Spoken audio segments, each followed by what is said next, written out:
Friends, welcome to Commerce Bytes. I hope you people are all doing well. So, നമ്മൾ paper 1-ന് most important topics to be reviewed എന്ന് പറഞ്ഞ 2 videos upload ചെയ്തിട്ടുണ്ട്.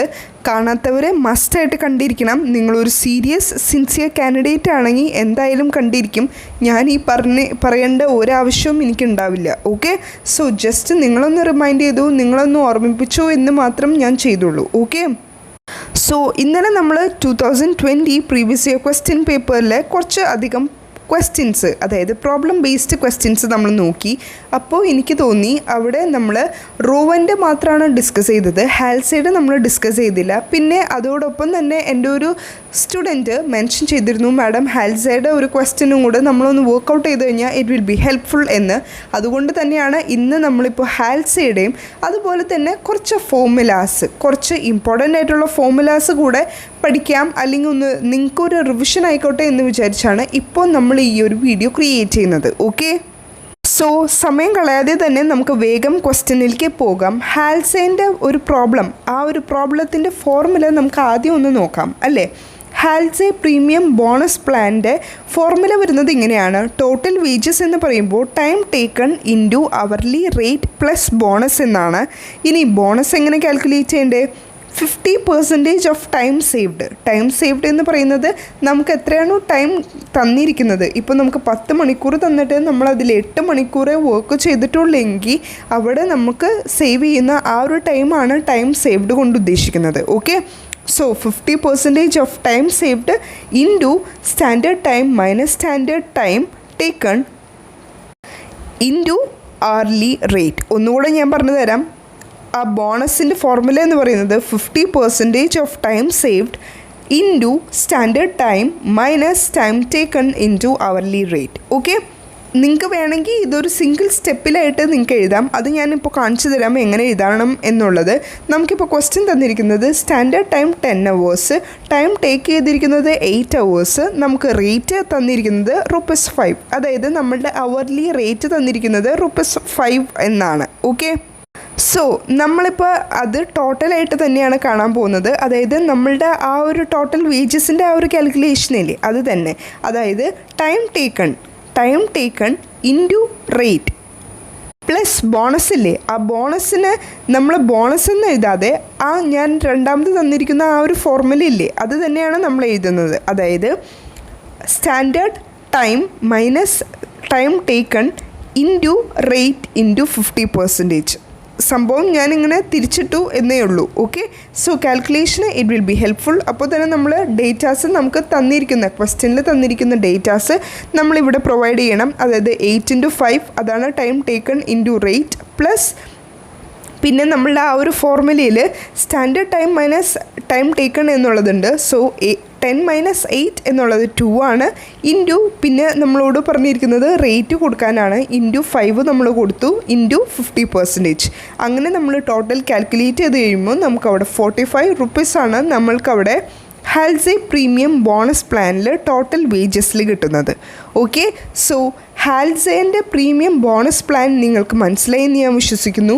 Rowan premium പ്ലാൻ്റെ formula ഞാൻ last വീഡിയോയിൽ തന്നിരുന്നു. മിസ് ഔട്ട് ചെയ്തവരെ മസ്റ്റായിട്ട് കാണണം, കാരണം അത് വളരെയധികം ഇമ്പോർട്ടൻ്റ് ആണ്. ചോദിക്കാൻ ചാൻസസ് ഉള്ള ഒരു ഏരിയ ആണ് റോവൻ പ്രീമിയം പ്ലാൻ സിസ്റ്റം, അതുപോലെ തന്നെ Halsey premium plan system. Okay, so ഇനിയിപ്പോൾ നമുക്ക് ഇന്നത്തെ സെക്ഷനിലേക്ക് വരാം. ഇപ്പോൾ നമ്മൾ ഡിസ്കസ് ചെയ്യാൻ പോകുന്നത് കോസ്റ്റ് ഓഫ് ക്യാപിറ്റലിലെ കുറച്ച് ഫോർമുലാസാണ്. കേൾക്കുമ്പോൾ തന്നെ നിങ്ങളുടെ തല കറങ്ങും എന്നെനിക്കറിയാം, കാരണം അത് കുട്ടികൾക്ക് വെറുക്കപ്പെട്ട ഒരു ഏരിയ ആണ്. കോസ്റ്റ് ഓഫ് ക്യാപിറ്റലിൻ്റെ ഫോർമുലാസ് എന്ന് പറയുന്നത് ആകെ കുഴഞ്ഞ് ഒരു അവിയൽ പരുവത്തിലിരിക്കുന്ന ഒരു ഏരിയ ആണ്. അത് ഞാൻ എന്നെക്കൊണ്ടാവുന്ന രീതിയിൽ നിങ്ങൾക്ക് ഞാൻ മനസ്സിലാക്കി തരാം.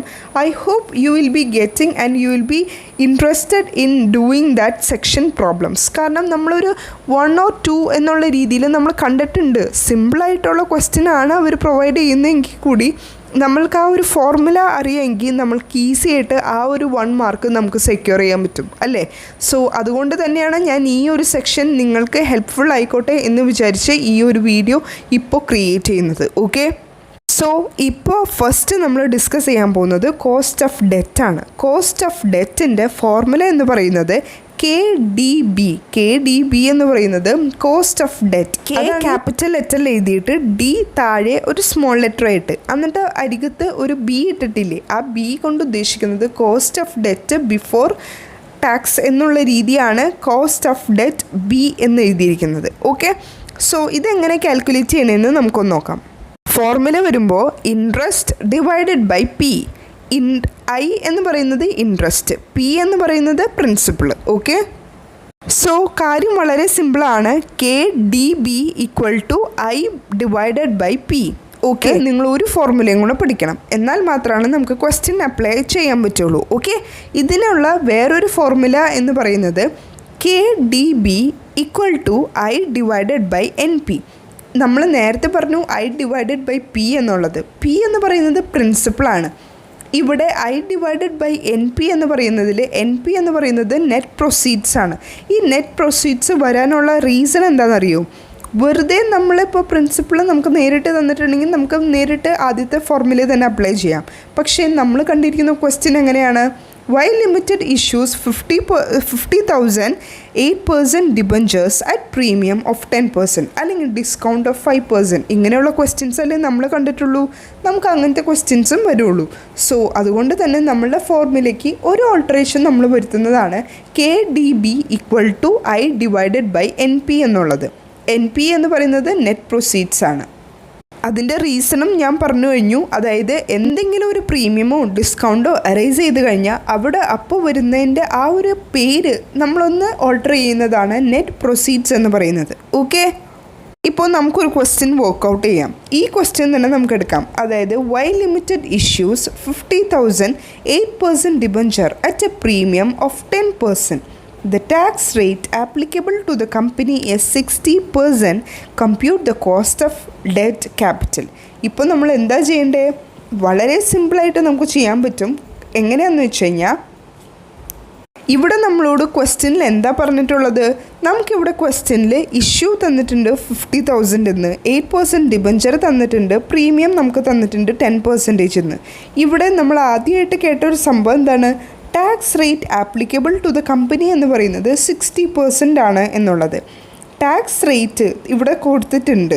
അപ്പോൾ നമ്മൾ എന്താണ് ചെയ്യേണ്ടത്? ടാക്സ് റേറ്റ് ഇവിടെ തന്നിരിക്കുന്നത് കൊണ്ട് നമ്മളുടെ ഫോർമുലയിൽ നമ്മൾ ഒന്നുകൂടെ ഒന്ന് ഓൾട്ടർ ചെയ്യണം. അതായത് നമ്മളിപ്പോൾ നേരത്തെ നോക്കിയ രണ്ട് ഫോർമുലാസ് എന്ന് പറയുന്നത് cost of debt before tax ആണ് അല്ലേ? അപ്പോൾ നമുക്ക് എന്താണ് ഇപ്പോൾ വേണ്ടത്? നമ്മളോട് ക്വസ്റ്റ്യനിൽ എന്താണ് ചോദിച്ചിട്ടുള്ളത്? Cost of debt after tax ആണ് ചോദിച്ചിട്ടുള്ളത്. അപ്പോൾ നമ്മളുടെ ആ ഒരു ഫോർമുലയിൽ കുറച്ചൊരു ഓൾട്ടറേഷൻ നമ്മൾ വരുത്തി. I divided by NP into 1 - T എന്ന് പറയുന്നത് ടാക്സ്. മനസ്സിലായോ? സോ നമ്മൾക്ക് വരുന്ന ആ ഒരു ഫോർമുല ഇങ്ങനെയാണ്. I divided by NP into 1 - T എന്നായിരിക്കും നമ്മളുടെ ഫോർമുല വരുന്നത്. ഇനി ഈ ഒരു സംഭവം നമുക്ക് കിട്ടിയിരിക്കുന്ന ഡേറ്റാസ് നമ്മൾ ഇതിലേക്ക് അപ്ലൈ ചെയ്യുമ്പോൾ എങ്ങനെ ഇരിക്കുമെന്ന് നമുക്ക് നോക്കാം.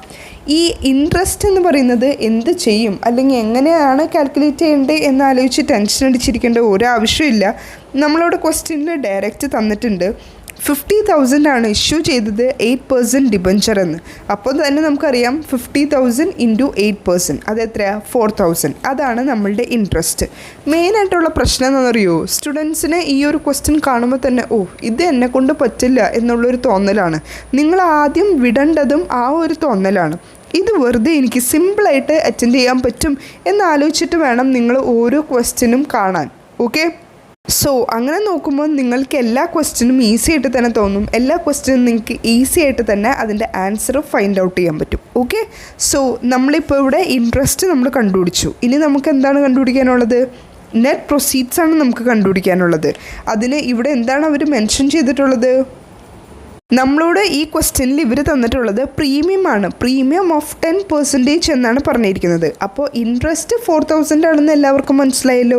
ഇനി ഡിവൈഡഡ് ബൈ 50,000 ആണ് നമ്മൾക്ക് ഇവിടെ തന്നിരിക്കുന്ന പ്രിൻസിപ്പൽ എമൗണ്ട് അല്ലേ? ആ 50,000ൻ്റെ ഒപ്പം പ്ലസ് 50,000 ഇൻറ്റു 10% അത് എത്രയാണ്? 5,000. അപ്പോൾ 50,000 പ്ലസ് 5,000 ചെയ്യുമ്പോൾ 55,000 ആണ് NP. ഇത് ഞാൻ നിങ്ങൾക്ക് പറഞ്ഞു തരേണ്ട ആവശ്യമില്ല. അതായത് പ്രീമിയം നമ്മൾ ആഡ് ചെയ്യും, ഡിസ്കൗണ്ട് നമ്മൾ മൈനസ് ചെയ്യും എന്നുള്ളത്. ഇപ്പോൾ ഇവിടെ തന്നെ ഒരു 10% ഡിസ്കൗണ്ട് ആയിരുന്നെങ്കിലോ നിങ്ങൾ ഈ 50,000 നിന്ന് 5,000 മൈനസ് അല്ലേ ചെയ്യേണ്ടത്. അപ്പോൾ ഇതും നിങ്ങളൊന്ന് ഓർത്തിരുന്നാൽ മതി. It will be very helpful. Okay, so അതും നമ്മൾ ചെയ്തു. എന്നിട്ട് ഇൻറ്റു 1 - t എന്ന് പറഞ്ഞിട്ടുണ്ട്. 1 - നമ്മൾ എഴുതി. ഇനി ടിക്ക് നമ്മൾ എങ്ങനെ എഴുതണ്ടേ? 60% എന്നാണ് ഇവിടെ തന്നിരിക്കുന്നത്. അതുകൊണ്ട് തന്നെ നമ്മളത് പെർസെൻറ്റേജ് ഫോമിലേക്ക് ആക്കുമ്പോൾ 0.6 എന്നുള്ള രീതിയിൽ വേണം എഴുതാൻ. അപ്പോൾ 1 - 0.6 എന്ന് പറയുന്നത് 2.91%. സിമ്പിൾ. ഓക്കെ, നിങ്ങൾക്ക് കാര്യം നല്ല ക്ലിയറായി, ക്രിസ്റ്റൽ ക്ലിയറായി എന്ന് ഞാൻ വിശ്വസിക്കുന്നു, അല്ലേ?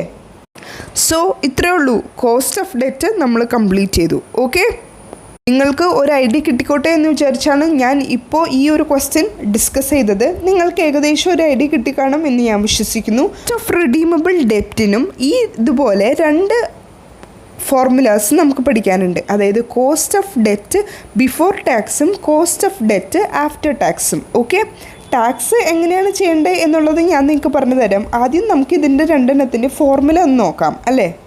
കോസ്റ്റ് ഓഫ് റിഡീമബിൾ ഡെപ്റ്റിൻ്റെ ബിഫോർ ടാക്സിൻ്റെ ആദ്യത്തെ നമുക്ക് ഫോർമുല നോക്കാം. അതിൻ്റെ ഫോർമുല വരുന്നത് ഇങ്ങനെയാണ്: I+1/n into RV - NP whole divided by 1/2 into RV + NP.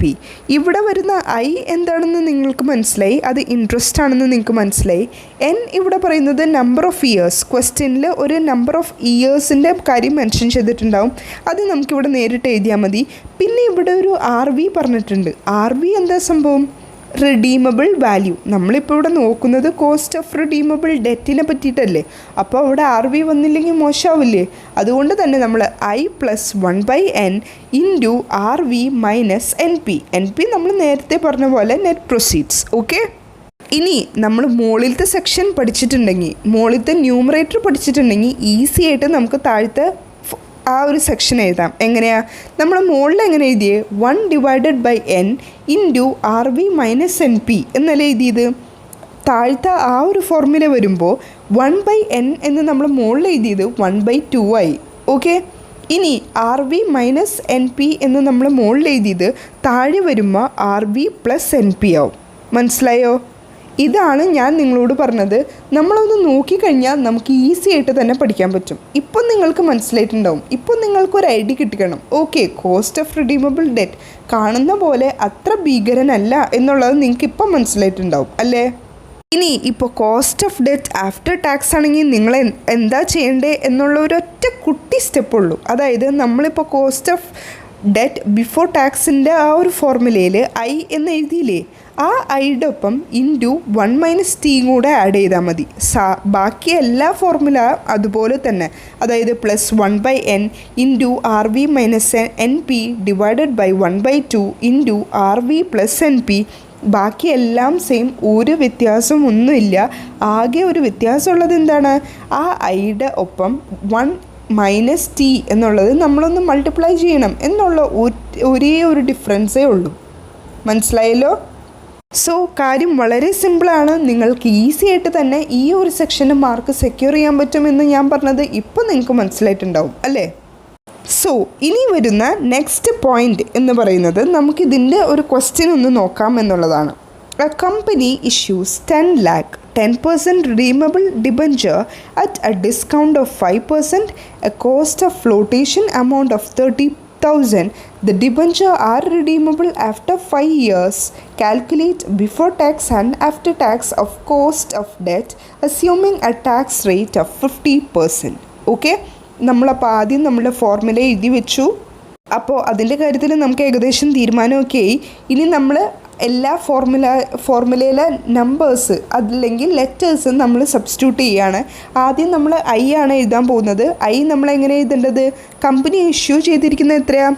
10 lakh. ആ 10 lakh ഇൻറ്റു 10% എത്ര? അപ്പോൾ നമുക്ക് എത്ര എമൗണ്ടാണ് കിട്ടുന്നത്? 1 lakh. അതാണ് നമ്മളുടെ ഇൻട്രസ്റ്റ്. അപ്പോൾ ആദ്യത്തെ സെക്ഷൻ ക്ലിയറായി. ഇനി +1/n. n എത്ര ഇവിടെ പറഞ്ഞിരിക്കുന്നത്? 5 years. അപ്പോൾ 1/5. അപ്പോൾ ആ കാര്യത്തിലും തീരുമാനമായി. ഇനി നമ്മളുടെ നെക്സ്റ്റ് പരിപാടി. ഇനി RV എന്ന് പറയുന്നത് എന്താണ്? അത് നമ്മളുടെ കമ്പനി ഇഷ്യൂ ചെയ്ത ആ ഒരു എമൗണ്ട് ഇല്ലേ, റിഡീമബിൾ വാല്യൂ, അതാണ് RV. അപ്പോൾ 10 lakh ജസ്റ്റ് അങ്ങ് എഴുതി വെച്ചു. ഇനി ആണ് നമ്മളുടെ അടുത്ത ഹീറോ, അതായത് നെറ്റ് പ്രൊസീഡ്സ്.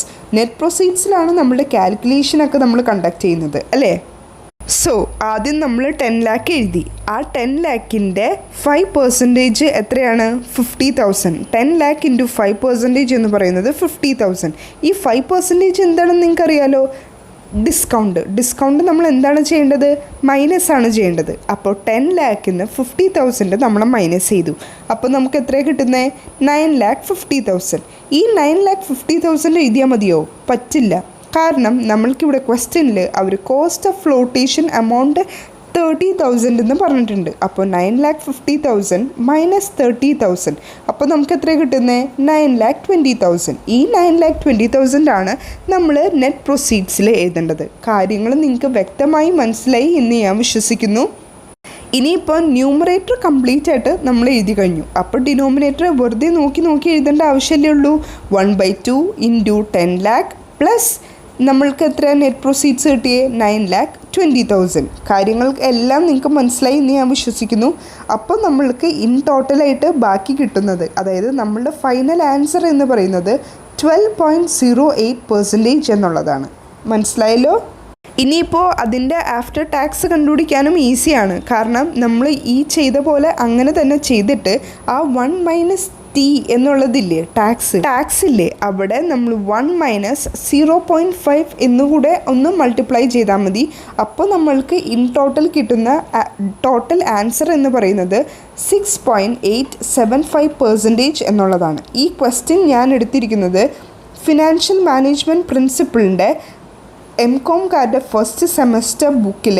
അത് പറഞ്ഞിരിക്കുന്നത് ശശി K ഗുപ്തയുടെയും നിധി ഗുപ്തയുടെയും ആണ് ഈ ഒരു പെർട്ടിക്കുലർ ബുക്കിൻ്റെ ഓതേഴ്സ്. ഇവരുടെ ബുക്കിൽ നിന്നാണ് ഞാൻ ഈ ഒരു പെർട്ടിക്കുലർ ക്വസ്റ്റ്യൻ എടുത്തിരിക്കുന്നത്. ഓക്കെ, നിങ്ങൾക്കിനി ഡൗട്ടുണ്ട് ഇല്ലെങ്കിൽ എന്തെങ്കിലും ഒരു കാര്യം ക്ലാരിഫൈ ചെയ്യണമെങ്കിൽ നിങ്ങൾക്ക് ചെക്ക് ചെയ്യാനും കൂടിയാണ് ഞാൻ ഈ ബുക്കിൻ്റെ പേരും പബ്ലിഷ് ചെയ്ത ആൾക്കാരുടെ പേരും കൂടെ ഞാൻ പറഞ്ഞു തന്നത്. ഓക്കെ, അതിൽ പേജ് നമ്പർ 4.8 എന്ന പേജിലെ ക്വസ്റ്റ്യനാണ് ഇപ്പോൾ നമ്മൾ ഡിസ്കസ് ചെയ്തത്. ഓക്കെ, അങ്ങനെ നമ്മൾ 2 വലിയ കടമ്പ കംപ്ലീറ്റ് ചെയ്തു അല്ലേ. അത്ഭുതം എന്ന് നിങ്ങൾക്ക് തന്നെ തോന്നുന്നുണ്ടാവും. കാരണം നിങ്ങൾ ജന്മത്ത് പഠിക്കില്ല എന്ന് വിചാരിച്ച 2 ഫോർമുലാസാണ് ഞാനിപ്പോൾ നിങ്ങൾക്ക് ഈ ഒരു 10 മിനിറ്റ് കൊണ്ട് നിങ്ങൾക്ക് ഞാൻ പഠിപ്പിച്ചു തന്നത്. കോസ്റ്റ് ഓഫ് ഡെറ്റും കോസ്റ്റ് ഓഫ് റിഡീമബിൾ ഡെറ്റും മറന്നു പോവില്ലല്ലോ. ഇനിയുള്ള 2 ഫോർമുലാസ് വളരെ ഈസി ആയിട്ട് തന്നെ നിങ്ങൾക്ക് പഠിക്കാൻ പറ്റുന്നതാണ്. അതായത് ഇനിയുള്ള ഫോർമുലാസ് എന്ന് പറയുന്നത് കോസ്റ്റ് ഓഫ് പ്രിഫറൻഷ്യൽ ഷെയർ ക്യാപിറ്റലിൻ്റെയും അതുപോലെ തന്നെ കോസ്റ്റ് ഓഫ് ഇക്വിറ്റി ഷെയർ ക്യാപിറ്റലിൻ്റെയുമാണ്. കോസ്റ്റ് ഓഫ് പ്രിഫറൻഷ്യൽ ഷെയർ ക്യാപിറ്റലിൻ്റെ ഫോർമുല എന്ന് പറയുന്നത് D/P അല്ലെങ്കിൽ D/NP എന്നാണ്. Cost of preferential share capital എന്ന് പറയുമ്പോൾ തന്നെ അത് ക്യാപിറ്റലാണ്. ക്യാപിറ്റൽ എന്ന് പറയുമ്പോൾ തന്നെ നമുക്കറിയാം അവിടെ ഡിവിഡൻഡ് മസ്റ്റായിരിക്കും, അവിടെ ഇൻട്രസ്റ്റ് ഉണ്ടാവില്ല. ഇൻട്രസ്റ്റ് എപ്പോഴും എവിടെയാണ് ഉണ്ടാവുന്നത്? കോസ്റ്റ് ഓഫ് ഡെറ്റിൽ അല്ലെങ്കിൽ കോസ്റ്റ് ഓഫ് റിഡീമബിൾ ഡെപ്റ്റിൽ. പ്രിഫറൻഷ്യൽ ഷെയർ ക്യാപിറ്റൽ ആകുമ്പോഴേക്കും അവിടെ ന്യൂമറേറ്ററിൽ വരുന്നത് ഡിവിഡൻഡ് ആയിരിക്കും. Okay, so cost of preferential share ക്യാപിറ്റലിൻ്റെ ഫോർമുല വരുന്നത് ഒന്നില്ലെങ്കിൽ D/P. P എന്ന് പറയുന്നത് പ്രിൻസിപ്പിൾ എന്നും, അല്ലെങ്കിൽ ഇപ്പോൾ അവിടെ പ്രീമിയം ഉണ്ട് അല്ലെങ്കിൽ ഡിസ്കൗണ്ട് ക്വസ്റ്റ്യനിൽ മെൻഷൻ ചെയ്തിട്ടുണ്ടെങ്കിൽ D/NP എന്നായിരിക്കും വരുന്നത്. ഓക്കെ, ഇനി അപ്പോൾ കോസ്റ്റ് ഓഫ് ഇക്വിറ്റി ക്യാപിറ്റലിൽ എന്തായിരിക്കും ഫോർമുല വരുന്നത്? Cost of equity capital equal to D/MP. MP or D/NP. D/MP എന്ന് പറയുന്നത് മാർക്കറ്റ് പ്രൈസ് പെർ ഷെയർ, അല്ലെങ്കിൽ D/NP എന്ന് പറയുന്നത് നെറ്റ് പ്രൊസീഡ്സ് കൊണ്ടാണ്. ഇനി ഈ കോസ്റ്റ് ഓഫ് ഇക്വിറ്റി ഇല്ലേ, ഈ കോസ്റ്റ് ഓഫ് ഇക്വിറ്റീൻ്റെ മറ്റൊരു ഫോർമുല, അതായത് ഇപ്പോൾ dividend yield plus growth in dividend method എന്ന് പറഞ്ഞ് ഒരു പോയിൻ്റ് വരാൻ ചാൻസസ് ഉണ്ട്. അങ്ങനെ വരുമ്പോൾ അതിൻ്റെ ഫോർമുല എങ്ങനെയായിരിക്കുമെന്ന് ഞാൻ പറഞ്ഞുതരാം. D1/NP പ്ലസ് G എന്ന് പറയുന്നത് ഗ്രോത്തിനെയാണ് കേട്ടോ ഉദ്ദേശിക്കുന്നത്. അതുപോലെ NP നമുക്കറിയാം നെറ്റ് പ്രൊസീഡ്സ് എന്നാണ്. D1 കൊണ്ട് ഉദ്ദേശിക്കുന്നത് expected dividend per share at the end of the year എന്നാണ്. ഓക്കെ, അത് ഈക്വൽ ടു വരുമ്പോൾ D നോട്ട് എന്ന് പറയുന്നത് D0 ഇൻറ്റു 1 + G/NP + G എന്നാണ്. ഡി നോട്ട് അല്ലെങ്കിൽ D0 എന്ന് ഉദ്ദേശിക്കുന്നത് പ്രീവിയസ് ഇയർ ഡിവിഡൻഡ് ആണ്. മുന്നത്തെ ഇയറിൻ്റെ ഡിവിഡൻറ്റിനെയാണ് D0 കൊണ്ടുദ്ദേശിക്കുന്നത്. സോ ഏകദേശം നിങ്ങൾക്കൊരു ഐഡിയ കിട്ടിക്കാണുമെന്ന് ഞാൻ വിശ്വസിക്കുന്നു. ഇനി ഞാൻ കോസ്റ്റ് ഓഫ് പ്രിഫറൻഷ്യൽ ഷെയർ ക്യാപിറ്റലിൻ്റെയും കോസ്റ്റ് ഓഫ് ഇക്വിറ്റി ഷെയർ ക്യാപിറ്റലിൻ്റെയും ക്വസ്റ്റ്യൻസ് വർക്കൗട്ട് ചെയ്യുന്നില്ല. Because I know you people are not having that much time. അതുകൊണ്ട് തന്നെ let me wind up this video right now. Let see in the next video. Till then work hard and study well. That's it for now. Thank U.